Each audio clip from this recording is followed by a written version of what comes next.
నమస్తే.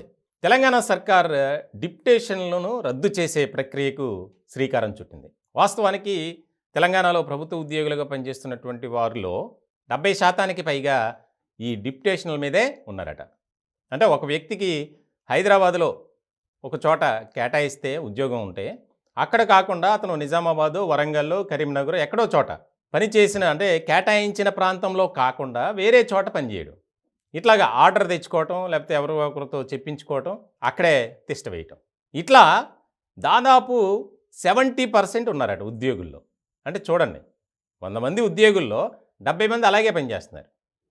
దీనివల్ల మిగిలిన వారికి ఇబ్బందులు. మొన్నటికి మొన్న తెలంగాణ ప్రభుత్వం ఒక అంశం మీద ఫోకస్ పెట్టింది. ఎవరైతే రిటైర్మెంట్ అయిన తర్వాత కూడా రీఅపాయింట్మెంట్ ద్వారా ఉద్యోగాలు చేస్తున్నారో, లక్షల్లో జీతాలు తీసుకుంటూ, వారి వివరాలు సేకరించింది ప్రభుత్వం. దాదాపు 1000 మందికి పైగా అలా ఉన్నారు. అందులో 5గురు ఐఏఎస్ అధికారులు కూడా ఉన్నారు. ఇట్లాంటి సందర్భంలో ప్రతి అంశంలో ప్రక్షాళన చేయాలి, ఆ దిశగానే ముందుకు వెళ్ళాలి అని రేవంత్ రెడ్డి గారు ఒక ఆలోచనతో అడుగులు వేస్తున్నారు. దానికి సంబంధించి కొన్ని ఆదేశాలను కూడా జారీ చేసినటువంటి క్రమంలో ఇప్పుడు ఈ డిప్యుటేషన్ వ్యవస్థ మీద ఫోకస్ పెట్టారు. ఖచ్చితంగా అసలు తెలంగాణలో డిప్యుటేషన్ అనేది ఉండకూడదు. ఒక అత్యవసర విభాగాలలో పనిచేసే వారికి తప్ప ఈ కండిషన్ పెట్టి ఉన్నటువంటి వారి జాబితా అంతా తయారు చేస్తున్నారు. దాదాపు ఇప్పుడు వరకు 20,000 మంది ఉద్యోగులు అలా ఉన్నట్లు గుర్తించారు. ప్రస్తుతానికి ఇంకా లిస్టు రెడీ అవుతుంది.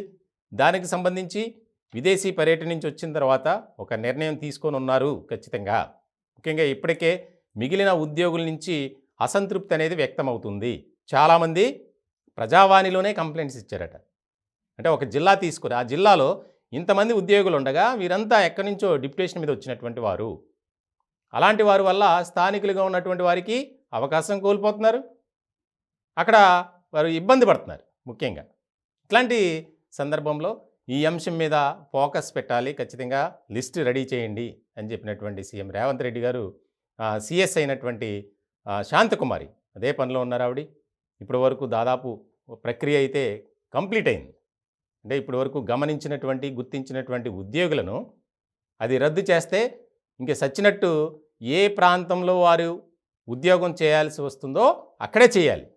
వేరే ఆప్షన్ ఉండదు. ఇక ఒక అత్యవసర విభాగాల డిపార్ట్మెంట్స్ తప్ప ఇలా స్పెషల్ క్లాజ్ పెట్టి వారందరినీ లిస్ట్ అవుట్ చేసి ఎవరైతే ఎక్కడ పని చేయాలో అక్కడికే వాళ్ళని బదిలీ చేయండి అనే ఆర్డర్ పాస్ చేసే అవకాశం స్పష్టంగా కనిపిస్తుంది.